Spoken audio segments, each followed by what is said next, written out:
여러분 안녕하십니까? 뉴스가 있는 저녁을 시작합니다. 여야 후보들은 오늘 대선 공약들을 제시하며 치열한 공방을 벌였습니다. 경제 대국을 향한 국가 비전과 생활 밀착형 공약이 쏟아져 나오는가 하면 이 공약들이 표만 의식한 포퓰리즘이라는 비판도 제기됐습니다.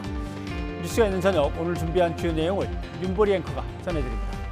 전해주시죠. 네, 오늘의 주요 뉴스 전해드리겠습니다. 네, 더불어민주당 이재명 후보는 신경제 비전 발표회에서 세계 5강 경제대국 진입을 위한 대개혁과 디지털 인재 100만 명 육성 계획을 밝혔습니다. 윤석열 후보를 겨냥해선 일부 정치인이 성갈등을 격화하고 있다고 지적했습니다. 국민의힘 윤석열 후보는 신년 회견에서 아이를 낳으면 1년간 매달 100만 원을 주고 임대료의 3분의 1을 국가가 되겠다고 밝혔습니다. 북한 미사일 선제 타격 주장도 나왔습니다. 윤석열 후보의 장모의 양평 공흥지구 인근 땅도 농지법을 위반했다는 의혹이 추가로 제기됐습니다. 김자양 시사 PD가 현장 취재를 통해 사실관계를 자세히 확인해봤습니다. 북한이 탄도미사일 발사 엿새 만에 오늘 오전 역시 탄도미사일로 보이는 발사체를 또 쐈습니다. 문재인 대통령은 우려를 표시하고 남북관계 긴장 완화 조치를 각 부처에 지시했습니다. 첫 소식입니다. 더불어민주당 이재명 대선 후보가 세계 5강 경제대국을 목표로 한 개혁과 일자리 계획 등을 발표하며 경제대통령 이미지 선점에 나섰습니다. 한편 민주당이 코로나19 피해 지원을 위한 추경 예산을 다음 달 14일에 처리하겠다고 밝히자 국민의힘은 반발했습니다. 나연수 기자가 보도합니다. 검은색 터틀넥에 무선 마이크. 애플 창업자 스티브 잡스처럼 등장한 더불어민주당 이재명 후보. 산업, 국토, 과학기술, 교육, 4대 분야 대전환과 공공, 금융개혁을 담은 신경제 비전을 발표했습니다. 그리고 바로 지금이 대전환의 골든타임이라고 생각합니다. 이재명 신경제의 목표는 종합국력 세계 5강의 경제 대국입니다. 디지털 전환에 135조 원을 투입, 일자리 200만 개를 새로 만들고 5극 3특 체제 초광역 메가시티를 재편해 국가를 균형 발전시키겠다는 구상입니다. 디지털 인재 100만 명을 육성하기 위한 휴먼 캐피털 제도 도입도 내세웠습니다.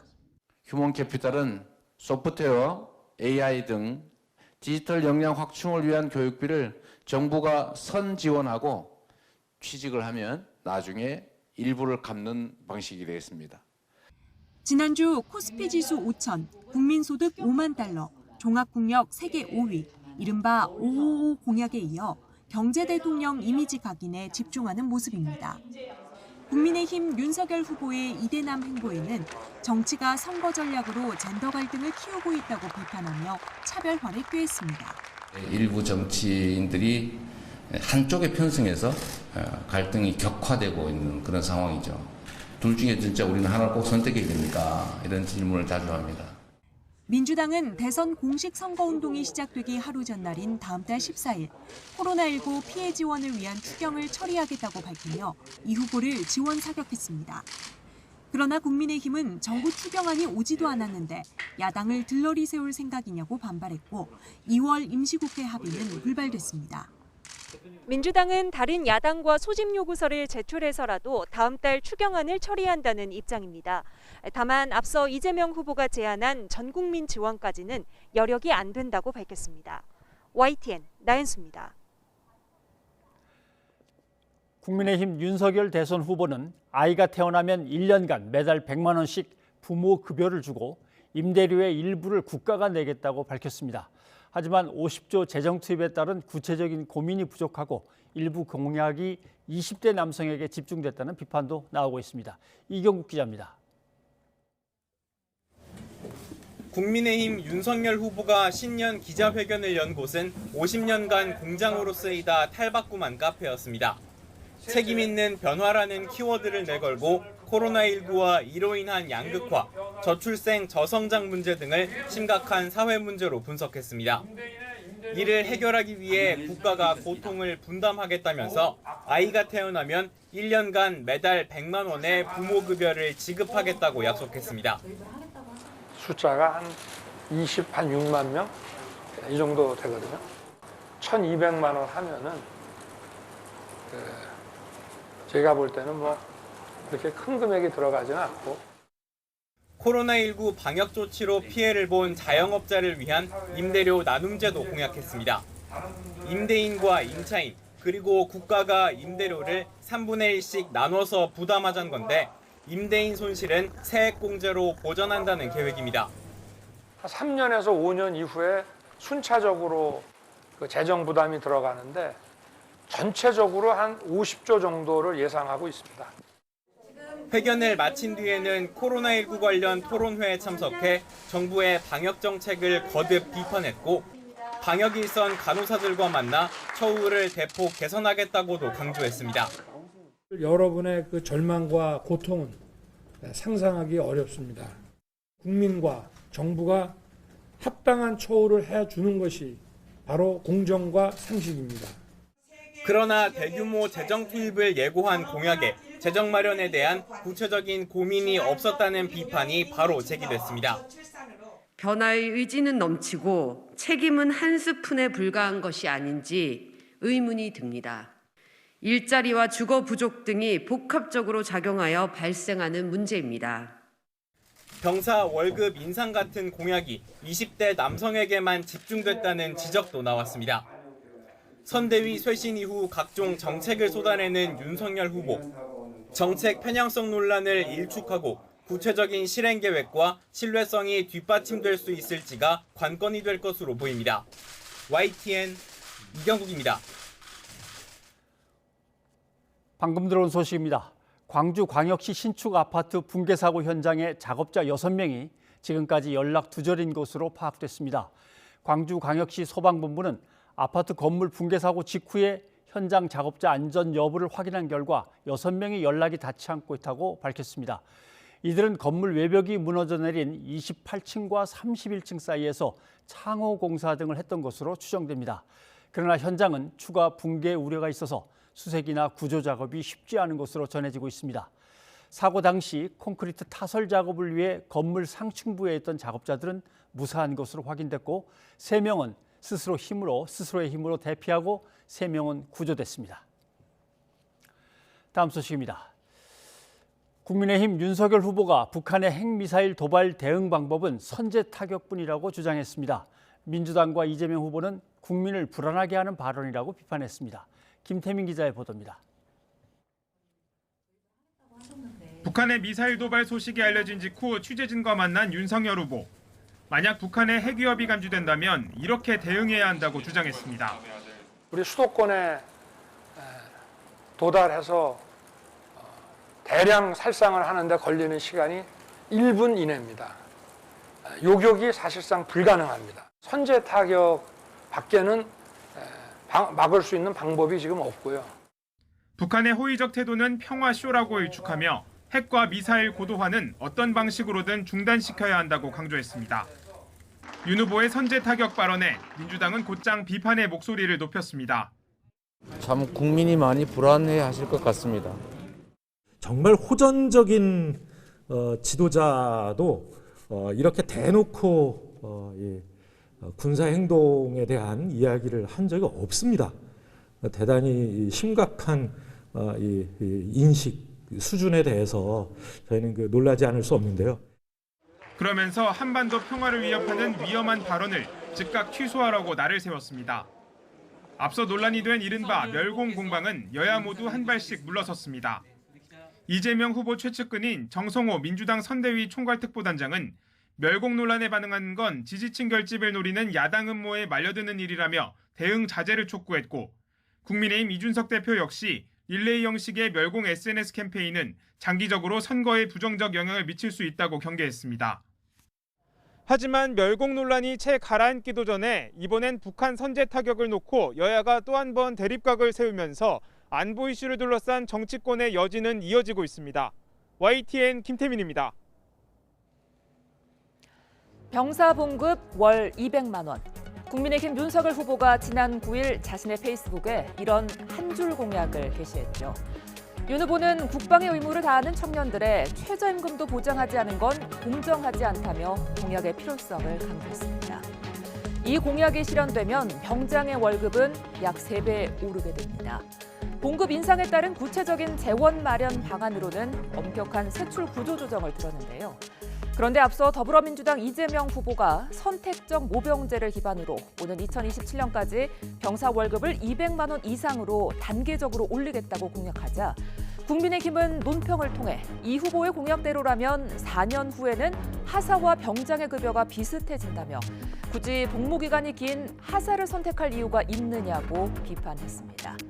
불과 20여일 만에 같은 공약에 대해 입장이 바뀐 건데요. 당장 국민의당 안철수 대선 후보는 국민의힘을 향해 입장이 바뀐 이유를 설명하라고 말했습니다. 들어보실까요? 지금 부사관 월급이 얼마인지 아십니까? 200만 원이 안 됩니다. 그러면 도대체 그 부사관 월급 또는 장교의 월급은 어떻게 할 건지에 대해서 말씀을 해주셔야 되는 것 아니겠습니까? 예전에 국민의힘에서 이런 말씀을 하신 적이 있으세요.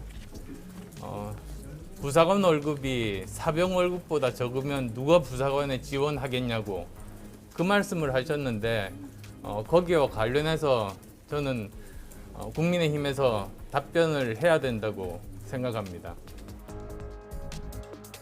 실제로 병사 봉급이 부사관을 넘어서게 되는지도 한번 확인해봤습니다. 올해 병사 월급의 경우 가장 많이 받는 병장이 약 67만 원가량을 받습니다. 부사관인 하사 1호봉의 월급은 170만 원가량으로 부사관 봉급이 오르지 않은 상태에서 병사 봉급만 200만 원으로 오를 경우 봉급 역전 현상이 일어날 수 있는 건데요. 다만 부사관의 경우 각종 수당이 추가되기 때문에 실제 하사가 받는 금액은 세금을 떼기 전 기준으로 한 달 평균 276만 원인 것으로 나타났습니다. 그러니까 병사 봉급을 200만 원으로 올린다고 해도 임금 역전 현상이 빚어질 가능성은 크지 않은 건데요. 물론 일반 사병의 봉급을 올릴 경우 부사관과 장교들의 연쇄 임금 인상도 불가피해서 실제 재원 마련이 가능하겠느냐는 반론도 적지 않습니다. 이렇다 보니 국민의힘 홍준표 의원은 병사 월급 200만 원 공약을 평가해달라는 누리꾼의 질문에 그 공약은 헛소리라고 꼬집었습니다. 뉴스가 있는 저녁 윤보리였습니다. 더불어민주당 이재명, 국민의힘 윤석열 후보가 대선을 2달 앞두고 정책과 비전 대결에 집중하고 있습니다. 김성환 평론가와 얘기를 나눠보겠습니다. 어서 오십시오. 네, 안녕하세요. 예. 이재명 후보는 오늘 이제노믹스 이렇게 이름을 붙인 자신의 신경제 비전을 발표했습니다. 한번 좀 들어볼까요? 네. 예. 이재명 신경제의 목표는 종합국력 세계 5강의 경제 대국입니다. 세계적 수준의 경제력, 그리고 누구도 넘볼 수 없는 국방력, 소위 하드 파워를 완비한 국가입니다. 두 번째는 높은 문화 수준을 갖춰서 다른 국가들이 선망하는 소프트 파워를 가진 나라입니다.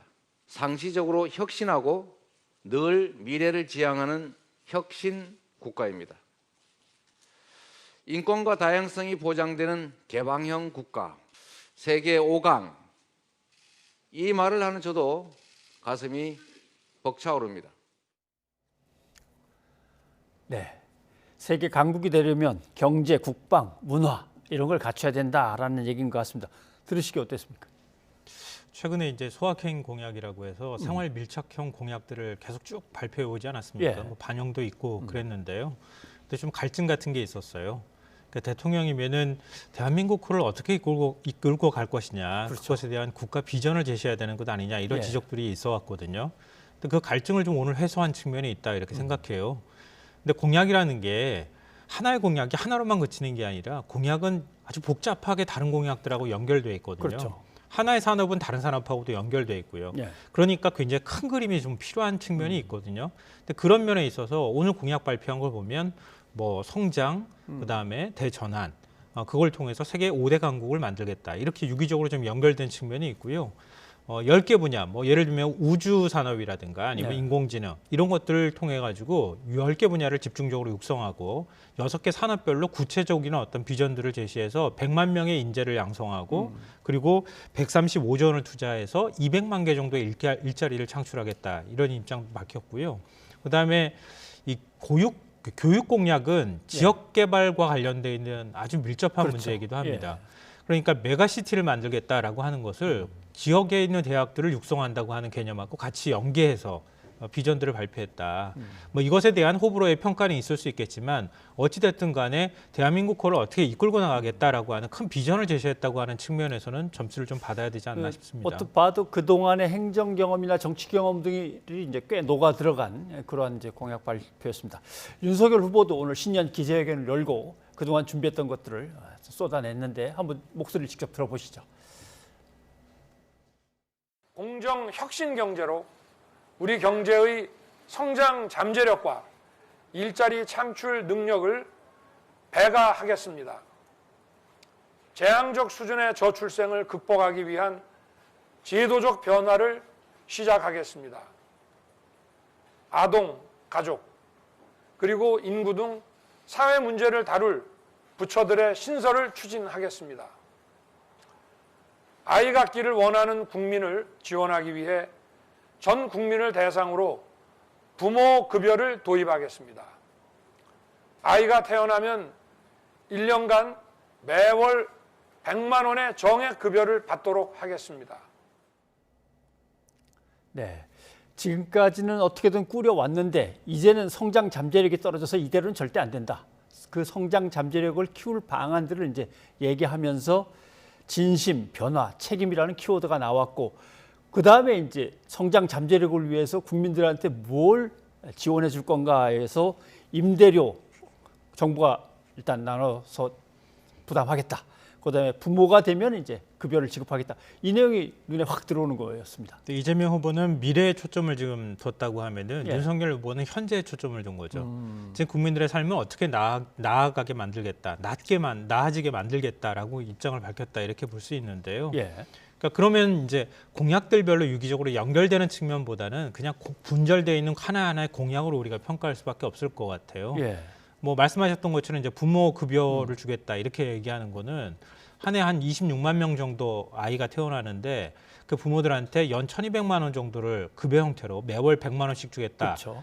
그럼 한 3,100억 정도가 되더라고요. 제가 계산해 보니까 저출산 예산이 한 4조 원 정도 되기 때문에 한 해에 뭐 불가능한 공약은 아니겠다.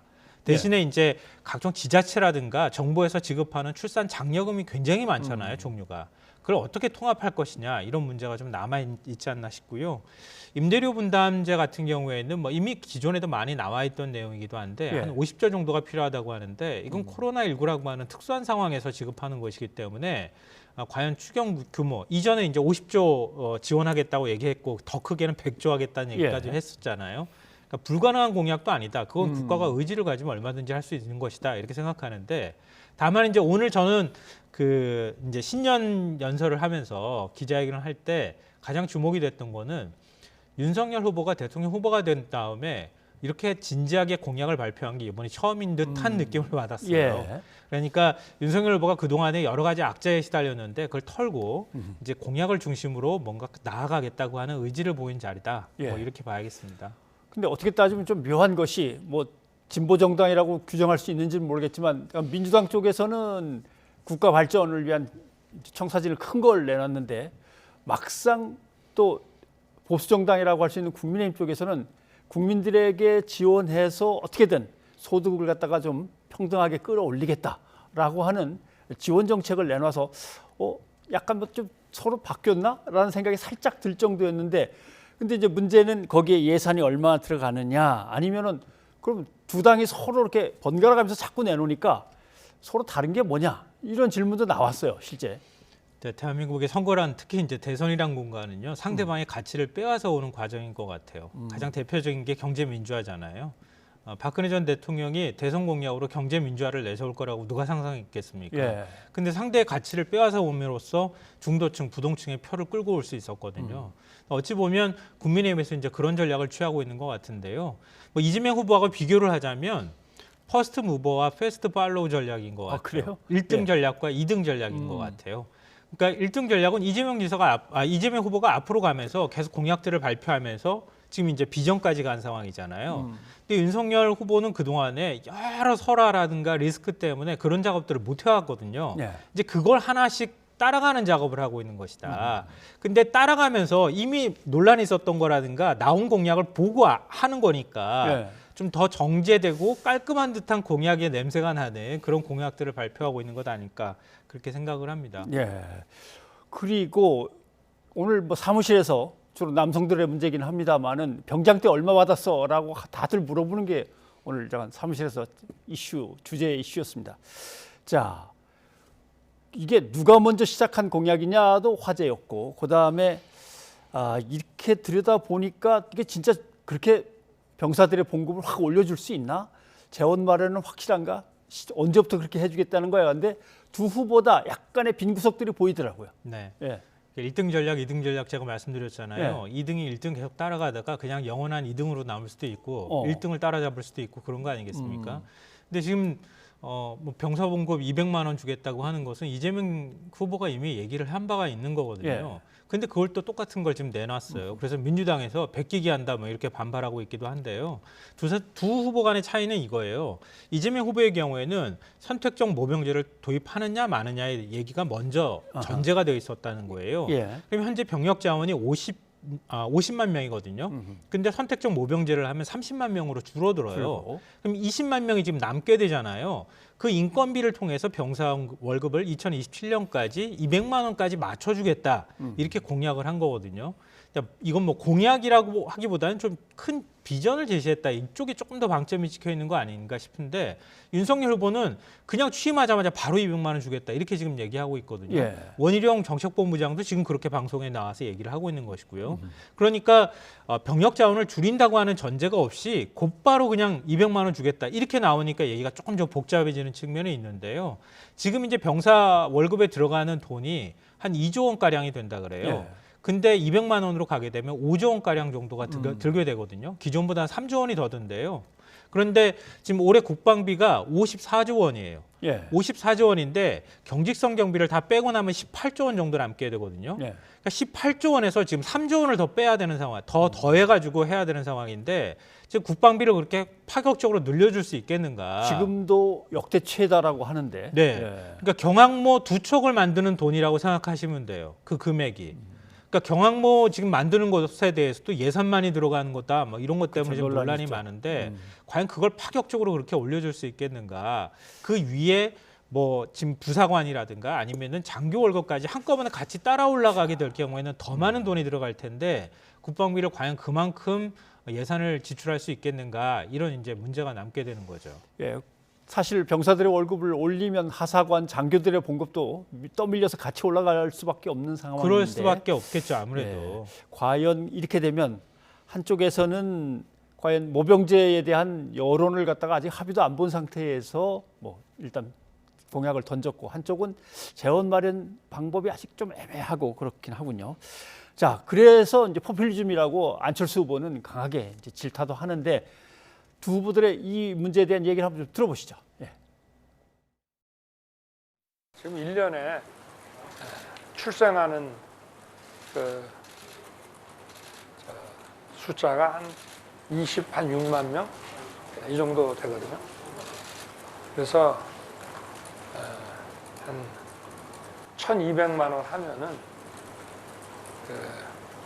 제가 볼 때는 뭐 그렇게 큰 금액이 들어가지는 않고, 포퓰리즘 공약을 남발하는 것 아니냐는 지적도 나오고 있습니다. 이에 대한 후보님 생각 궁금합니다. 국민들께서 그런 생각을 하고 계신 분이 있다면은 그 점을 또 유의해서 저희가 잘 설득을 하겠습니다. 그럼 후보 간의 차이는 대체 어디서 발생하느냐? 구별점이 딱 하나 있습니다. 실행하느냐? 이 수없이 많은 사람이 다 공약해요. 공약 안 하면 바보지요. 안 하면 나 떨어지게 해주세요 하는 것밖에 안 되지 않습니까? 해야 되는데 제가 볼 때는 실현 가능해요. 그럼 대통령 후보로 나왔는데 안 해주겠습니다라고 공약하는 게 어딨냐, 지금 그런 뜻인 것 같은데. 아무튼 뭐 공약이라는 게 다 이행하고 끝나는 대통령은 없긴 없습니다만은 포퓰리즘인 것도 마찬가지로 또 뭐 인정할 수밖에 없네요. 저는 개인적으로 포퓰리즘이라고 하는 단어 자체 별로 좋지 않다고 그래요? 생각하거든요.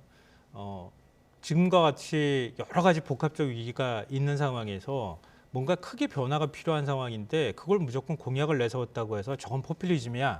뭐 그냥 돈 갖다 주는 거야. 이렇게 얘기하는 거 국민들이 세금 내는데 무슨 국민들이 받는데 포퓰리즘일 수가 있겠습니까? 예. 그런 이제 공약을 검증을 어떻게 해나갈 것인가에 관한 문제다. 그 용어를 그렇게 쓰는 것은 정치를 너무 불신하게 만드는 이제 그런 요인이 되는 거라고 생각해서 별로 바람직하지 않다고 생각하는데요. 그러니까 다만 이제 공약 간에 얼마나 유기적으로 결합되어 있느냐, 얼마나 준비가 되어 있느냐 이런 것에 관한 문제인데 다만 아쉬운 점은 오늘 윤석열 후보한테 100만 원 준다고 더 많이 아이 낳겠습니까? 이렇게 물어보니까 예, 기자가 물었죠. 예, 뭐 100만 원 준다고 출산 더 많이 하는 건 아니다. 이렇게 또 얘기를 해요. 그럼 뭐하러 100만 원 줍니까? 이런 질문이 뒤따를 수밖에 없잖아요. 그러니까 그걸 뭐 어느 정도 숙지하고 나왔는지는 모르겠지만 과연 그거를 100만 원을 줬을 때 어느 정도 효과가 있을 것인가에 대한 예. 충분한 검토와 내부적 토론이나 이런 것들이 있었느냐 없었느냐에 관한 문제일 거고요. 그냥 단순히 뭐 출산장려책으로 뭔가를 내놓는다 이러면은 지금도 이제 4조 원이라고 얘기하는데 출산율 전혀 안 올라가잖아요. 예. 근본적인 문제가 어디 있느냐? 경쟁의 심화와 아니면 일자리 문제다. 그러면 그걸 어떻게 해소할 것이냐? 자연스럽게 교육 문제라든가 노동 문제 이런 거하고 연결될 수밖에 그렇죠. 없잖아요.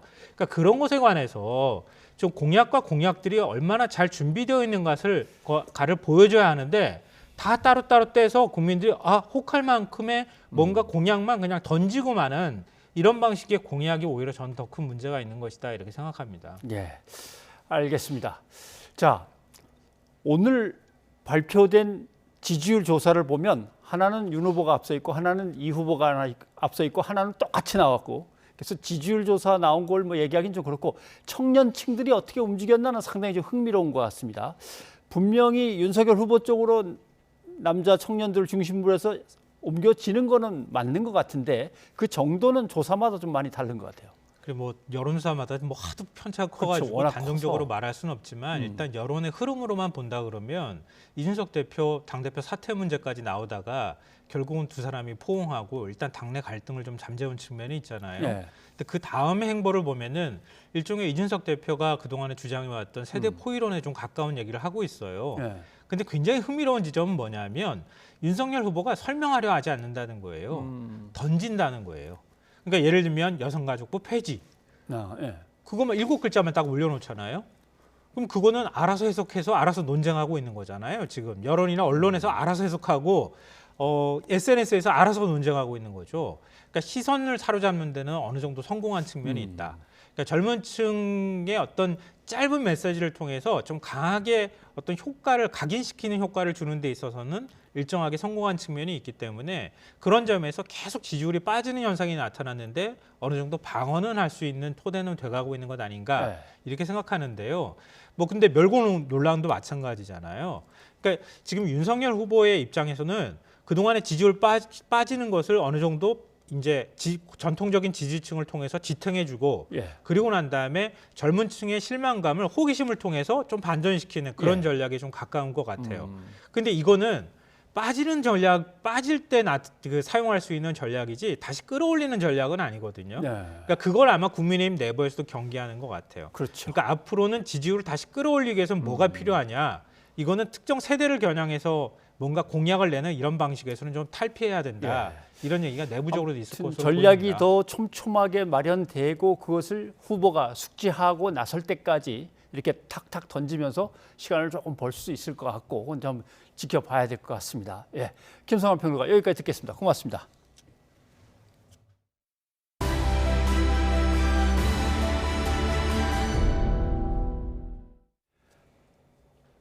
오늘 오후 경기도 화성의 야산에 공군 F-5E 전투기 한 대가 추락해 조종사 한 명이 숨졌습니다. 조종사 신보대위는 2번이나 비상 탈출을 시도했지만 끝내 빠져나오지 못했습니다. 김문경 기자입니다. 오늘 오후 1시 44분쯤 수원기지에서 이륙한 F-5E 전투기 한 대가 경기도 화성의 한 야산에 추락했습니다. 사고 전투기는 이륙한 지 얼마 안 돼 좌우에 있던 엔진 화재 경고등이 켜지고 기수가 급 강화했던 것으로 확인됐습니다. 조종사인 신모 대위는 2번에 걸쳐 비상탈출을 시도했지만 빠져나오지 못하고 순직했습니다. 사고 전투기는 비행기지를 벗어난 뒤 민가 근처에 떨어졌지만 민간인 피해는 없었습니다. 나는 가정집에서 가스가 터져갖고 불났는 줄 알았어요. 아, 그래요? 그래가지고 이제 그 하염이 터지면서 그 연속적으로다가 꽝꽝 소리 난 거죠. 1980년 전후 도입되기 시작한 F-5E는 F-4 팬텀과 함께 한때 공군 주력 전투기로 이름을 날렸지만 노후화되기 시작하면서 추락 사고가 여러 차례 발생했습니다. 지난 2010년엔 강원도 평창 황병산 인근에 2대가 추락해 조종사 3명이 순직하는 등 2000년 이후 10여 대가 추락했습니다. 현재 단계적으로 일선에서 물러나고 있지만 아직 80여 대가 우리 영공을 지키고 있습니다. 완전 도태 시기는 국산 전투기 KF-21의 개발과 실전 배치가 완료되는 2030년 초로 예상됩니다. 공군은 앞서 지난 4일에는 최첨단 전투기인 F-35A의 랜딩 기어가 펴지지 않아 동체 착륙하는 아찔한 사고를 겪기도 했습니다. YTN 김문경입니다. 북한이 엿새 만에 내륙에서 동해상으로 탄도미사일 한 발을 또 발사했습니다. 지난 5일과 달리 이번 미사일은 성능이 향상된 것으로 평가됐는데 군 당국은 유엔 안보리 결의 위반이라며 즉각 멈출 것을 촉구했습니다. 한현희 기자입니다. 북한이 엿새 만에 올해 들어 2번째 미사일 시험 발사에 나섰습니다. 오전 7시 27분쯤 지난 5일과 같은 자강도 일대에서 동해상으로 탄도미사일 한 발을 쏘아 올린 겁니다. 합참은 이번 미사일의 비행거리가 700km 이상, 최대 고도는 약 60km, 최대 속도는 마하 10 내외라고 평가했습니다. 우리 군은 이번 발사체에 대해 탐지 및 요격 능력을 보유하고 있으며 대응 체계를 지속 강화하고 있습니다. 앞서 우리 군은 지난 5일 쏘아 올린 미사일의 최대 속도가 마하 6에 그쳤다며 극초음속 미사일이라는 북한 주장에 대해 성능이 과장됐다고 공개적으로 깎아내린 바 있습니다. 그런데 일주일도 되지 않아 북한이 크게 진전된 미사일을 발사하면서 우리 군 당국의 발표를 직접 재반박한 모양새가 됐습니다. 지난 5일 발사에 대한 우리 한미 당국의 평가 절하에 대해서 북한이 아니다, 더 능력 있다는 걸 과시했다 이렇게 볼 수 있겠죠. 이번 발사는 지난주 발사에 대한 유엔 안전보장이사회 비공개 회의가 진행되고 있는 가운데 이뤄졌다는 점에서 더 주목됐습니다. 다만 북한이 자위적 국방력 강화를 계속해서 언급해왔던 만큼 유엔에 대한 맞대응보다는 이번에도 자신들의 국방력 강화 계획에 따른 시험 발사라며 국가의 고유 권한을 내세울 것으로 관측됩니다. 군 당국은 북한의 연이은 탄도미사일 발사는 유엔 안보리 결의를 명백히 위반한 것이고 한반도는 물론 국제 평화와 안전에 중대한 위협이라며 즉각 중단할 것을 촉구했습니다. YTN 한현입니다. 지난 5일 북한의 미사일 발사 때는 대화의 끈을 놓지 말 것을 강조했던 문재인 대통령이 이번에는 국민이 불안하지 않도록 조치를 강구하라고 지시했습니다. 북한의 연이은 무력 도발로 새해를 맞아 남북관계 개선에 박차를 가하려던 정부 계획에도 먹구름이 들이오는 모습입니다. 보도에 홍선기 기자입니다. 2022년 새해 들어 북한이 무력 도발을 한 건 지난 5일에 이어 벌써 두 번째입니다. 공교롭게도 두 번 모두 문재인 대통령이 헬기를 이용해 현장 방문 일정을 진행하는 날이었습니다. 특히 지난 5일에는 문 대통령이 새해 첫 현장 일정으로 남북 접경 지역인 강원도 고성을 찾는 날 북한은 동해상으로 탄도미사일을 쐈습니다. 문 대통령은 당시 우려를 표명하면서도 대화의 끈을 놓지 말아야 한다는 입장을 밝혔습니다. 우리는 이러한 상황을 근원적으로 극복하기 위해 대화의 끈을 놓아서는 안 됩니다. 북한도 대화를 위해 더욱 진지하게 노력해야 합니다. 그러나 북한이 엿새 만에 다시 무력 시위에 나서면서 문 대통령의 대화 강조는 다소 머쓱해지게 됐습니다. 결국 문 대통령은 이번에는 우려 표명과 함께 남북관계가 더 이상 긴장되지 않고 국민이 불안하지 않도록 각 부처가 조치를 취하라고 지시했습니다. 엿새 만에 긴급회의를 또 소집한 국가안전보장회의 NSC도 대응 수위를 높였습니다. NSC는 지난 5일 발사 당시에는 단순히 우려 표명에 그쳤지만 이번에는 북한에 강한 유감을 전달했습니다. 정부는 그동안 남북관계 개선을 위해 최대한 북한을 자극하지 않아왔지만 상황은 여의치 않고 전망도 그리 밝지 않습니다. 특히 북한이 베이징 올림픽 불참을 공식 선언하면서 당분간 남북관계 개선의 계기도 딱히 찾기 어려워 보입니다.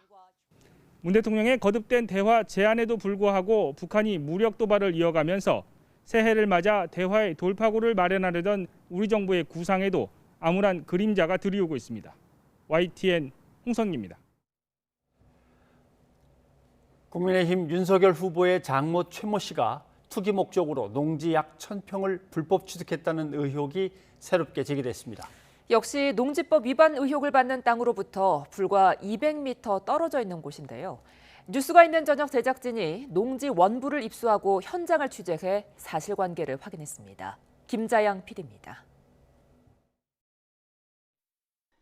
윤석열 후보 처가 회사가 시행사로 참여하는 과정에서 농지법 위반 의혹이 불거진 경기도 양평 공리 아파트 단지입니다. 지목이 주거지역으로 바뀌기 전인 2006년 윤 후보 장모 최 씨가 이곳 땅 수백 평을 사들여 개발하는 과정에서 인허가 의혹 등으로 경찰 수사가 진행되고 있습니다. 바로 인근에도 최 씨 소유의 토지가 있습니다. 양평은 백안리에 있는 약 1,000평 규모의 필지로 지목은 답, 즉 농지입니다. 이 땅 역시 농지법 위반 의혹이 제기됐습니다. 최 씨가 2005년에 투기 목적으로 취득한 게 아니냐는 겁니다. 최 씨의 농지법 위반 의혹은 사실 이번이 처음이 아니지 않습니까? 이 땅은 특히 공흥지구와 불과 200m 떨어진 곳에 있다는 점을 눈여겨봐야 합니다.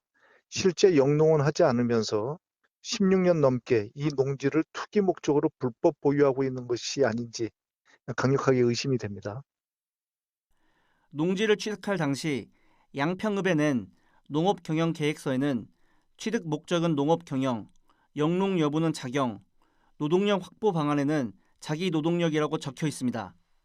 즉, 자신이 직접 농사를 짓겠다는 겁니다. 사실 확인을 위해 해당 땅에 직접 가봤습니다. 제가 나와 있는 이곳은 윤석열 국민의힘 대선 후보의 장모 최 씨가 소유한 농지 앞인데요. 약 1,000평 규모의 이 토지에 농지법 위반 의혹이 제기됐습니다. 최 씨 가족 회사가 시행사로 참여해 각종 개발 특혜 의혹이 제기된 아파트로부터 불과 직선거리 200m 떨어져 있는 곳입니다. 농사를 지은 듯한 흔적은 볼 수 있었습니다. 농업용 기계가 한가운데 세워져 있고 밭농사에 쓰이는 비닐도 그대로 남아 있습니다. 외부에서 흙을 퍼다 나르는 트럭도 제작진 카메라에 포착됐습니다. 그렇다면 누군가 이 땅에 농사를 짓고 있는 걸까?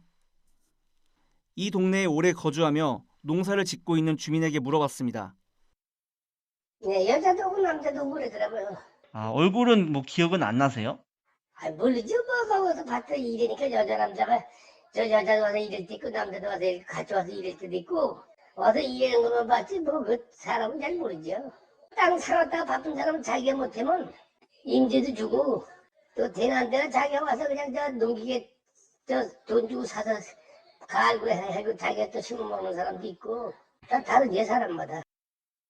뉴스가 있는 저녁 제작진이 정확한 사실 확인을 위해 임대차 관계가 담긴 농지원부를 단독 입수했습니다. 문서를 보면 최 씨로부터 땅을 임대받은 임차인이 감자, 고구마 등 서류와 잡곡을 재배한다고 명시되어 있습니다. 즉, 농업계획서에는 자신이 직접 농사 짓겠다고 썼지만 농업원부에는 다른 사람에게 임대한 사실이 확인된 겁니다. 신고할 얘기가 없어요. 왜냐면 나도 양도소득세 문제가 있기 때문에 불법으로 아직 정신을 안 해요. 그러나 실질적으로 우리한테 신고를 하게끔 돼 있는데 신고하는 사람이 1%도 없다지. 0.01%도 없다지. 자신이 농사를 5년 이상 직접 했다면 임대하는 데에는 문제가 없습니다. 하지만 최 씨의 경우 자격 여부가 불확실한 데다 임대 역시 위법 소지가 있습니다. 현행법은 농지를 임대해 주더라도 소유주는 해당 농지가 있는 시군 또는 바로 맞닿은 지역에 거주하도록 되어 있습니다. 하지만 최 씨의 등본을 보면 남양주에 거주하던 최 씨는 2010년 서울 송파구로 이사간 뒤 2014년 양평으로 돌아옵니다. 즉, 농경지 연접 지역 거주 의무 조항을 위반한 것으로 볼 수 있는 대목입니다. 토지 소유주인 최 씨에게 연락했지만 입장을 들을 수는 없었습니다. 네. 예, 안녕하십니까? 네. 저는 YTN의 김자양 PD라고 합니다. 해당 의혹에 대해 국민의힘 측은 윤 후보가 결혼 전 처가의 부동산 취득 과정을 알기는 어렵다며 다만 농지 기능은 유지된 것으로 알고 있다고 해명했습니다. 앞서 양평 병산이 땅 차명 보유 의혹으로 윤 후보 장모 최 씨와 부인 김건희 씨가 고발되는 등 윤 후보 처가 부동산을 둘러싼 의혹은 끊이지 않고 있습니다. YTN 김자양입니다. 대장동 5인방의 첫 재판에서 이재명 당시 성남시장의 방침에 따랐다는 김만배 씨 측 주장을 두고 논란이 뜨겁습니다. 김 씨 측은 불법 로비가 없었다는 취지였다며 이른바 이재명 지시는 완전한 왜곡이라며 진화에 나섰지만 장외 공방으로 번지고 있습니다. 나혜인 기자의 보도입니다. 대장동 사건 첫 재판에서 이재명 민주당 대선 후보의 이름이 언급된 대목은 사업자 공모지침 관련 변론이었습니다. 검찰은 김만배 씨가 공모지침서 작성 당시 정영학 회계사의 의견을 들어 민간 이익을 극대화하는 7가지 독소 조항을 유동규 전 본부장에게 요구했다고 보고 있습니다. 이를 두고 김 씨 변호인이 7가지 조항은 당시 성남시장이었던 이 후보가 지시한 방침에 따라 작성됐다고 반박한 겁니다. 당장 야권에선 김 씨가 몸통을 자백했다는 공세가 이어졌고 민주당 선대위는 개발 이익을 환수하려던 성남시의 공식 방침이지 이 후보의 사적 지시가 아니라고 선을 그었습니다. 김 씨 측도 논란이 일자 7가지 조항이 로비로 결정된 게 아니라는 걸 설명한 거라며 성남시장 지시를 받은 적 없다고 해명했습니다. 이재명 성남시의 방침에 따라 대장동 사업이 진행됐다는 건 김 씨 측의 일관된 주장입니다. 다만 이 후보는 이 후보대로 행정을 했고 김 씨는 김 씨대로 사업에 참여한 것뿐이라며 관련성은 일축해왔습니다. 그분은 그분 나름대로 최선을 다하신 거고 행정을 저희는 이제 시가 내놓은 정책에 따라서 공모에 진행한 것이라고 생각합니다. 첫 재판 뒤에도 이재명 지시는 완전한 왜곡이라고 했지만 성남시 방침은 부인하지 않았습니다. 이는 결국 핵심 쟁점인 최소 1,800억 원대 배임 혐의를 벗으려는 전략으로 풀이됩니다. 설령 성남도시개발공사의 배임 행위가 성립한다 하더라도 지자체 정책에 따라 참여한 민간 사업자에게 책임을 물을 수는 없다는 논리가 가능하기 때문입니다. 실제 김 씨 측은 첫 재판에서 배임 행위로 이익을 얻은 사람을 공범으로 볼 수 없다는 대법원 판례를 제시하며 공공영역의 유동규 전 본부장과 선을 긋기도 했습니다. 배임죄 성립 여부는 형사재판과 별도로 민법상 대장동 사업계약 자체를 무효로 하는 문제와도 맞닿아 있습니다. 김 씨 측이 수천억대 개발 이익을 지키기 위해서라도 배임 혐의 무죄 입증에 총력을 다할 거라는 분석이 나옵니다. YTN 나혜인입니다. 네, 대장동 개발 특혜 의혹을 받는 핵심 5인방의 첫 정식 재판이 어제 열렸습니다. 화천대유 대주주 김만배 씨 측의 변론 내용을 놓고 정치권의 공방은 계속 뜨거워지고 있는데요. 어떤 내용인지 양지열 변호사를 모시고 정리를 좀 해보겠습니다. 어서 오십시오. 안녕하세요. 예. 자, 다들 뭐 자기는 배임 혐의하고 관련이 없다 그럽니다. 예. 그런데 특정경제가중처벌법상의 배임, 여기에 대해서 정영학 회계사는 인정을 다 한 겁니까? 이제 크게 아주 거칠게 좀 말씀드려서 어떤 의미를 받고 있냐면 이 5명이 사실 성남도시개발공사를 설립해서 민간 개발업자와 같이 이 택지를 대장동을 개발하고 했었을 때 누구를 그럼 사업자로 선정할 것이냐와 관련된 부분입니다. 누구를 사업자로 선정할 것이고 또 어떻게 이익을 분배할 것이냐인데 그 두 개가 다 애초부터 검찰이 봤었을 때는 화천대유라고 하는 사업자가 선정되기에 유리하도록 그 조항 자체를 만들어냈었고 화천대유 쪽에서 성남도시개발공사의 인물들과 직간접적으로 연결을 통해서 만들어냈고 또 그 조항의 내용들도 이 민간업자들의 이익을 극대화시키는 쪽으로 만들어졌다라는 그런 의미를 하고 있는데 여기서 정영학 회계사 같은 경우는 녹취록을 제공해서 이 사건을 계속해서 끌고 왔지 않습니까? 예. 사실상 끌고 와도록 그 자료를 제공한 셈인데 거기에 이제 내용에 대해서는 본인은 자신이 봤었을 때 이 마묵이나 김만배 같은 사람들이 성남도시개발공사 내부 인물들과 계속 접촉을 했었다. 그러니까 그 사람들을 통해서 사실상 이 사업과 관련된 공모 지침 같은 것들이 만들어진 것으로 자기는 본다. 그러면서 자기도 같이 가담을 했기 때문에 공소 사실을 인정한다라고 그렇게 얘기를 한 겁니다. 예. 자, 그런데 이제 재판이 벌어졌습니다. 화천대유의 핵심 인물이죠. 김만배 전 기자. 변호인 측의 변론 내용을 두고 논란이 벌어지는데 보면은 검찰은 독소조항 7개라고 얘기를 하는데 이것은 안정적인 성남시 측의 이제 이익을 확보하기 위해서 이재명 당시 시장이 지시한 것 이렇게 이제 발언을 했어요. 앞에다가 방점을 둘까 뒤에다 방점을 둘까 이 문제인 것 같기도 하고 좀 어렵습니다. 그런데 사실 이거는 재판의 전체 취지를 놓고 봤었을 때는 저는 사실 이제 법적인 면에 놓고 따져봤었을 때는 이렇게 바깥에서 왈가왈부하는 게 사실 좀 이해가 좀 안 갑니다. 왜냐하면 일단 김만배 전 대주주 입장은 이 배임 자체를 부정하는 입장입니다. 이게 범죄를 인정을 하면서 이걸 이게 이재명 시장이 시켰다라는 그런 취지로 얘기한 게 전혀 아니고 그럴 리가 없겠죠. 그게 검찰이 쓴 독소 조항이라고 하지만 조항의 내용들을 보면 이런 거거든요. 이 사업을 시행해서 이 이익을 우선적으로 성남시가 환수를 한다. 이 민간업자 측의 사업이 성공하든 말든. 그리고 이런 어떤 대규모 개발 사업을 했을 때 토건 세력들이 비호를 해서 계속해서 이익을 속여가고 많이 가져가는 쪽으로 했기 때문에 아예 건설업자들은 이 사업에 참여하지 않도록 한다. 그 대신해서 금융권에서 이 사업을 맡도록 한다라는 게 독소조항이라고 불리는 그 7가지 지침의 주된 내용인 거거든요. 그 내용만 놓고 봤을 때는 이걸 독소조항이라고 부를 여지가 사실은 없습니다. 그런데 검찰에서는 여기에 이제 초과이익 환수 조항이 빠지고 이런 식으로 꾸민 것이 이게 이제 화천대유에 유리하게 만들어주기 위해서 한 것이다라고 그렇게 공소를 재판에 넘기니까 거기에 대해서 김만배 전 기자 측에서는 그게 아니고 애초에 이거는 사실 이재명 지금 후보가 지난해 이게 처음 문제가 됐었을 때부터 아니 이게 개발 사업을 놓고 나서 나중에 개발이익 환수라고 하면 자꾸 그 개발업자들이 자신들은 이익을 본 게 얼마 없기 때문에 개발이익 부담금 낼 게 없다라는 식으로 뭐 장부를 조작하기도 하고 이익률을 거짓말로 얘기를 하니까 그럴 것이 아니라 아예 전체 예상 수익에서 일부를 딱 우선 확보를 하고 나머지는 민간업자들이 하는 쪽으로 구성을 하자. 그걸 자신이 했다라고 이재명 후보 공공연하게 얘기를 했지 않습니까? 그 지침에 맞게끔 이 김만배 전 기자는 그 성남시 지침에 맞게끔 우리도 거기에 사업을 맞게 구성하는 것이다라는 얘기를 한 겁니다. 검찰이 얘기하는 이제 7가지 검찰이 부르는 건 독소 조항이고 이제 성남시 측에서 얘기하는 건 이익 환수를 위한 조항 이렇게 얘기하겠죠. 건설업자는 사업 신청에서 자격을 배제한다 이렇게 시작이 되는군요. 7개 중에 첫 번째. 그러면 대표사의 최고 등급 평가 기준은 AAA는 돼야 된다.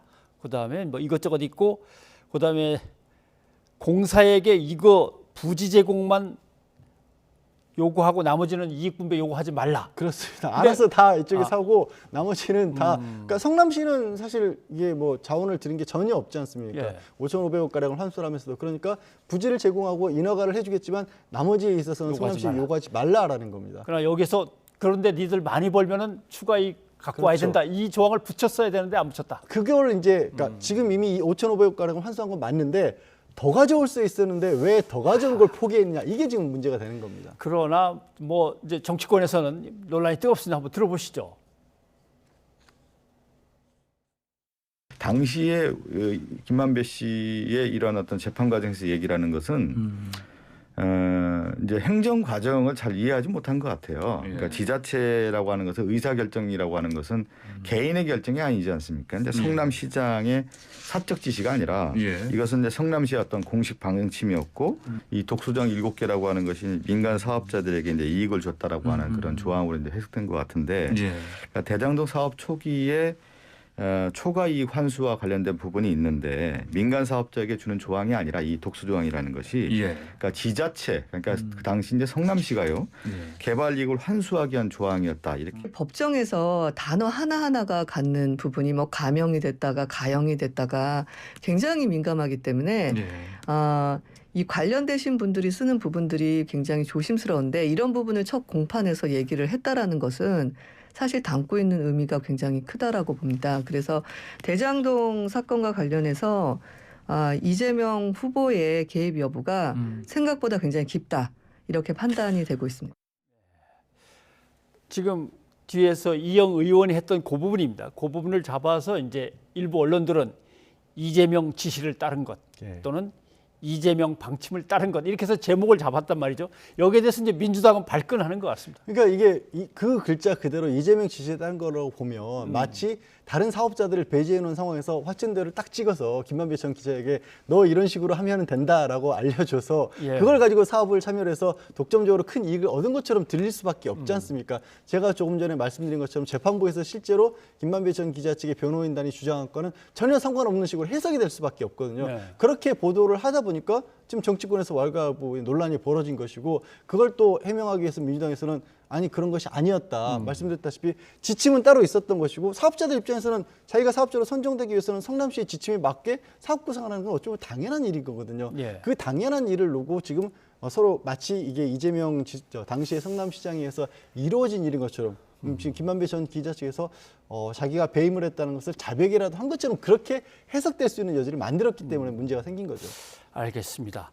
아무튼 검찰은 화천대유 등이 참여한 성남의 뜰이 유리하게 가져가도록 한 거지라고 하는데 이제 변호인은 그 뒤에 가서 하는 얘기는 산업은행이나 메리츠증권이 참여한 거기도 다 똑같이 적용이 된 겁니다라고 또 얘기를 하고 이제 막 부딪히고 있는데 이재명 시장의 나름대로 방침, 지시 이런 변호인의 발언이 실제로 공판에서 영향을 미칩니까? 제가 봤을 때는 거의 영향은 없다라고 봅니다. 그래요? 첫 번째로 일단 자신들의 어제 자리는 첫 재판, 형사재판 첫 자리에서 기본적으로 어떤 입장이냐를 설명하는 자리였었고요.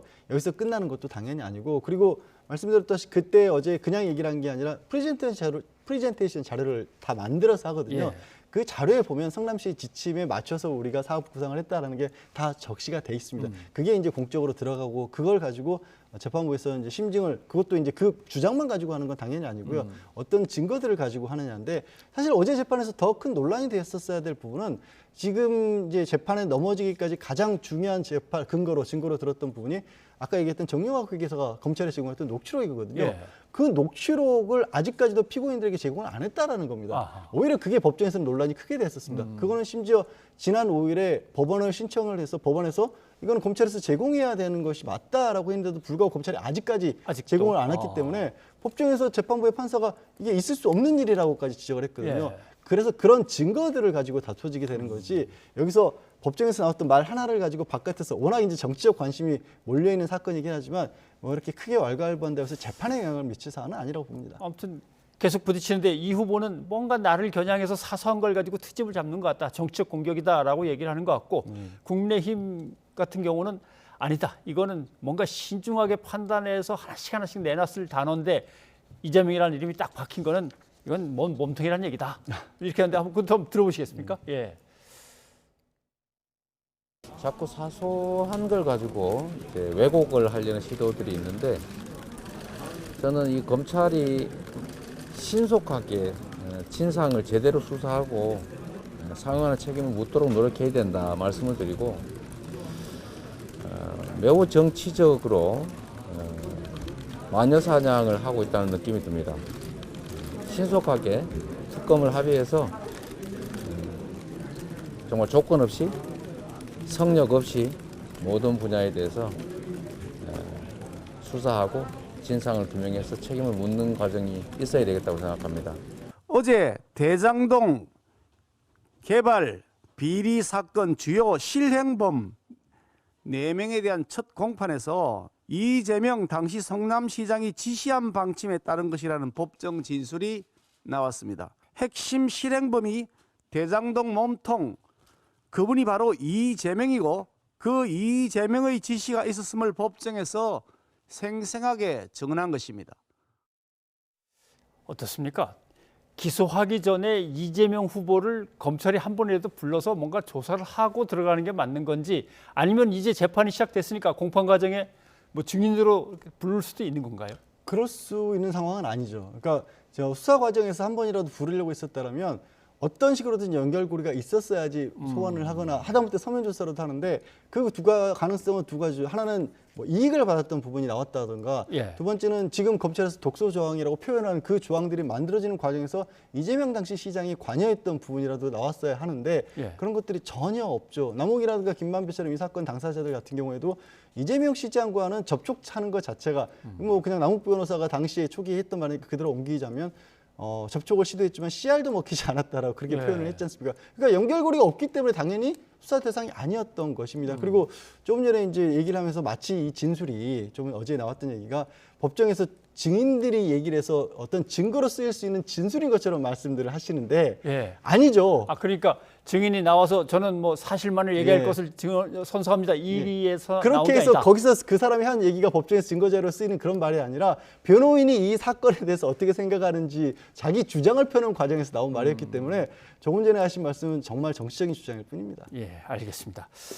그래서 뭐 이 문제는 또 특검하고 연결이 돼 있는데 상설 특검으로 간다 안 간다를 가지고 또 양당의 수석 부대변인들 뭐 만나서 얘기를 한 모양인데 또 한쪽은 하자 한쪽은 또 공평하지 못한 어차피 기울어진 운동장이 나올 거기 때문에 지금으로서는 안 되겠다 의견이 다른 것 같습니다. 양쪽에서 각각 얘기가 한쪽에서는 법안을 상정했는데도 법안을 제출했는데도 불구하고 상정도 안 해준다라고 하고 한쪽에서는 원내에서 협의를 하기로 해놓고 협의 자체를 피하고 있으면서 일방적인 주장을 하고 있다라고 하고 또 각각 바깥에 나와서는 또 서로의 책임으로 돌리고 있는 말씀들을 예. 하고 있는데 저는 기본적으로 이 양쪽 입장이 워낙 저렇게 다르기 때문에 지금 상황에서 지금 60일도 남지 않은 그렇죠. 시점이지 않습니까? 대선인데. 어차피 대선 전에 한다는 것은 불가능하다는 것을 양당 관계자분들도 잘 알고 있으면서 여론전에 하나로 저렇게 지금 얘기들 하시는 게 아닌가 싶습니다. 예, 알겠습니다. 일단 특검은 좀 접어놓고 공판이 계속 진행되는 걸 좀 주의 있게 봐야겠습니다. 예, 양 변호사님 고맙습니다. 고맙습니다.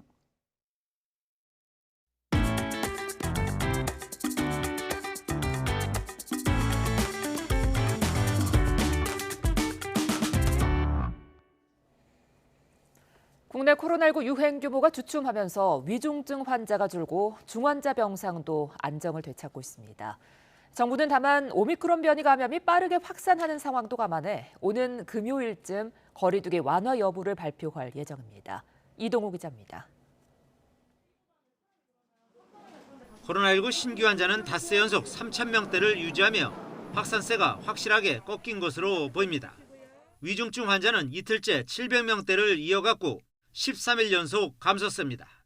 포화 상태에 달했던 중환자실 병상 가동률도 일상회복 전환 시점인 지난해 11월 1일보다도 더 낮아질 정도로 안정적인 수준입니다. 병상 배정을 기다리는 환자도 지난 12월 29일 이후 2주째 한 명도 없습니다. 하지만 오미크론 변이의 확산으로 해외 유입 사례는 청해부대 장병 집단 감염 발생인 지난해 7월 22일에 이어 두 번째로 많았습니다. 해외 유입의 경우 오미크론 변이 감염이 대부분을 차지하고 있습니다. 국내 오미크론 검출률도 빠르게 늘어 정부는 오미크론은 이달 안에 우세종이 될 것으로 보고 있습니다. 1월 중에는 델타 변이를 대체해서 우세종이 될 가능성이 높아지고 있습니다. 정부에서는 오미크론 우세화 이후 확진자 급증에 대비해서 방역 및 의료 대응 전략을 마련하고 있습니다. 정부는 일상회복위원회 회의에서 방역 패스 수위 조정과 함께 확진자 수 감소에 따른 거리두기 완화 등의 조치를 논의할 예정입니다. 우리가 사회가 돌아가야만 사실은 방역도 수용성이 커지는 것이기 때문에 지금 상황은 일단은 완화를 하면서 2주일 정도 더 보고서 설날 이전에 특별 방역 대책 우리 항상 하지 않았습니까? 정부는 오는 16일까지 적용되는 현행 거리두기의 완화 여부를 오는 금요일쯤 결정해 발표할 예정입니다. YTN 이동호입니다. 먹는 코로나19 치료제가 모레 국내에 도착해 생활치료센터와 재택치료에 활용될 예정입니다. 정부는 치료제 투약 대상과 공급기관 등 세부적인 기준을 내일 발표할 예정입니다. 홍주혜 기자입니다. 파이자의 팍스로비드 2만 명분이 모레 국내에 도착할 것으로 알려졌습니다. 정부가 그간 확보한 먹는 코로나19 치료제 가운데 국내에 들어오는 첫 물량입니다. 투약은 이르면 오는 14일부터 가능할 전망입니다. 한 번에 3알씩 하루 2번, 모두 닷새를 연속해 먹어야 하는 팍스로비드는 재택치료와 생활치료센터에서 주로 활용될 예정입니다. 중증으로 발전할 위험이 큰 고위험군에게 먼저 처방되는 방안이 가장 유력합니다. 그런데 고위험군엔 고령자와 기저질환자뿐만 아니라 백신 미접종자도 포함돼 있어 앞으로 논란이 될 가능성이 있습니다. 백신을 맞지 않은 사람이 먼저 치료제를 먹는 상황이 생길 수 있는 겁니다. 또 증상이 나타나고 닷새 안에 복용해야 효과가 큰 만큼 진단에서 치료제 배송, 투약까지 신속히 이뤄지는 시스템도 마련돼야 합니다. 2만 명, 3만 명 환자들이 생기고 뭐 수천 명씩 배송을 해야 될 상황이 된다면은 공무원들이 해서는 가능하지는 않을 것으로 보이기 때문에 결국은 그런 확진자 수가 늘어나게 되면은 동네 의원에서 처방을 하는 방법밖에 없을 것으로 보입니다. 정부는 관계기관과 협의를 마친 뒤 내일 구체적인 먹는 치료제 도입 일정과 활용 방안 등을 발표할 계획입니다. YTN 홍주혜입니다. 오미크론 변이가 빠르게 확산하고 있지만 방역 당국은 아직 백신 4차 접종은 검토 단계라고 선을 그었습니다.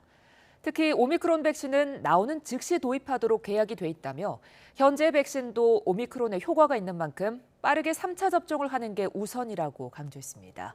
보도에 신현준 기자입니다. 현재 코로나19 백신 4차 접종을 시작한 국가는 이스라엘과 칠레 정도입니다.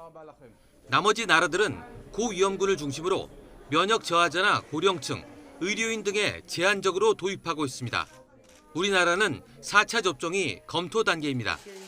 또 3차 접종의 지속 기간이라든지 또 효과성 이런 부분들은 전문가들 또 의견도 더 필요할 거고요. 그래서 지금 검토하고 있다는 말씀 드리겠습니다. 현재 3차 접종률이 전 국민 대비 41.8%이고 18살 이상 성인도 3차 접종률이 절반에 못 미쳐 일단은 3차 접종에 주력하겠다는 겁니다. 5살에서 11살 어린이에 대한 백신 접종은 미국 등 접종 중인 나라의 연구 결과 등이 나오면 구체적인 계획을 마련하겠다고 설명했습니다. 화이자 등에서 개발하고 있는 오미크론 백신은 개발 즉시 도입한다는 방침입니다. 오미크론용 백신 부분은 만약에 변이에 맞는 백신이 개발된다면 그 변이된 백신에 도입할 수 있도록 이미 최초에 협약이 되어 있기 때문에 3차 백신 접종 시기를 미뤄서 오미크론 백신을 맞자는 주장에 대해서는 현재의 백신도 오미크론 변이에 효과가 있다며 접종 시기가 됐다면 신속하게 접종해 줄 것을 당부했습니다. YTN 신현주입니다. 정부는 연일 방역 패스의 필요성을 언급하며 해외보다 엄격하게 적용되는 게 아니라고 강조하고 있습니다. 하지만 방역 패스 적용에 대한 유효성과 형평성에 대한 논란은 계속되고 있습니다. 이형원 기자입니다. 정부는 유행 감소를 위해 방역 패스 확대가 불가피하다는 입장입니다. 방역 패스 시행을 중단하면 결국 사회적 거리 두기를 강화해야 하는데 사적 모임 인원과 영업시간 제한은 민생 경제의 피해가 커 가능한 후순위 방역 조치가 돼야 한다는 겁니다. 특히 국내 방역 패스 정책이 해외보다 예외를 폭넓게 인정하고 있다면서 더 엄격한 것은 아니라고 강조합니다. 우리나라의 방역 패스가 다른 데에 비해서 현저히 강하다거나 그런 거는 아닐 거라고 생각이 듭니다.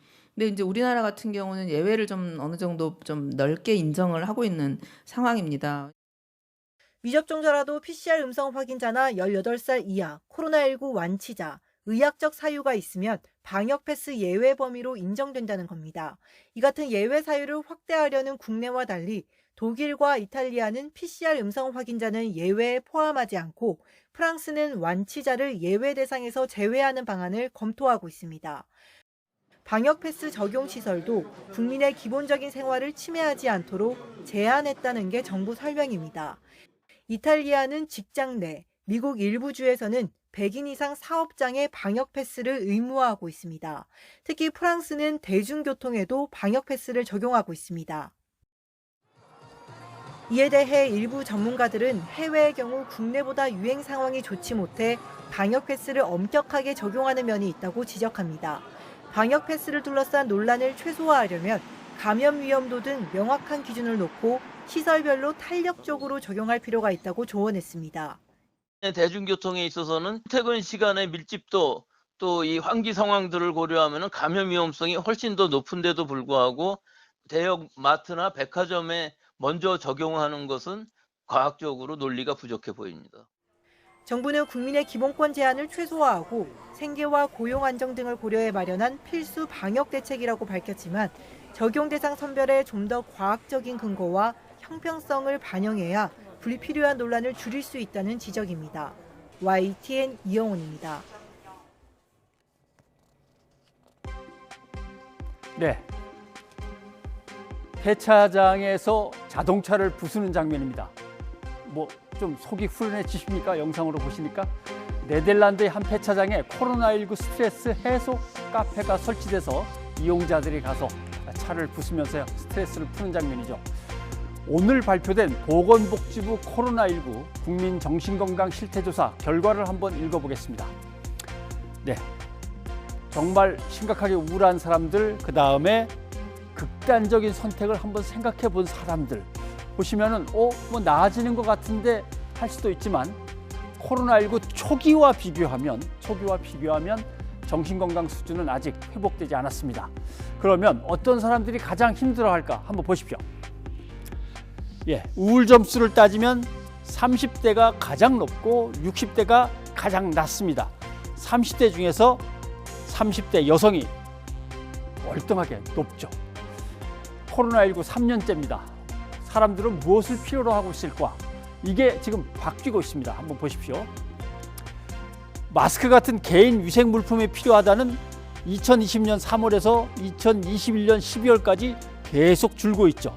그 대신 아이들이나 노인들의 복지 서비스가 필요하다가 쑥쑥 늘고 있고 정신건강 정보가 더 필요하다가 늘고 있습니다. 자, 정신건강 쪽만 조금 더 자세히 보면 이런 것들입니다. 정신과 치료가 필요하다 엄청나게 늘고 있습니다. 심리상담이 필요하다도 꽤 늘고 있고요. 부부나 가족들에게 문제가 많이 생겨서 이 상담도 필요하다 늘고 있습니다. 자, 여러분들은 어떤 걸 한번 겪어보셨습니까? 흔히 웰니스 프로그램이라고 스트레스 푸는 방법들이 요즘 많이 나오고 있죠. 보면은 함께 운동하거나 개인적으로 운동하기, 아이들 부모님과 함께하기, 또 이런 개인적인 손잡고 산책하거나 명상하기, 악기를 배우거나 그림을 그리거나 일기를 쓰기, 그 다음에 이것들은 어플을 이용해서 비대면 심리 상담을 하거나 지자체가 마련한 관광 프로그램을 즐기거나 여러 가지 방법들이 나와 있습니다. 어떤 방법으로 스트레스를 풀까? 이거는 개인이 선택할 문제지만 지원하는 것은 정부, 지방자치단체, 기관, 기업이 함께 나서줘야 합니다. 온 국민의 코로나 블루, 우울증, 늦지 않게 더 강한 대응책, 지원책이 나와야 합니다. 변상욱의 앵커 리포트였습니다.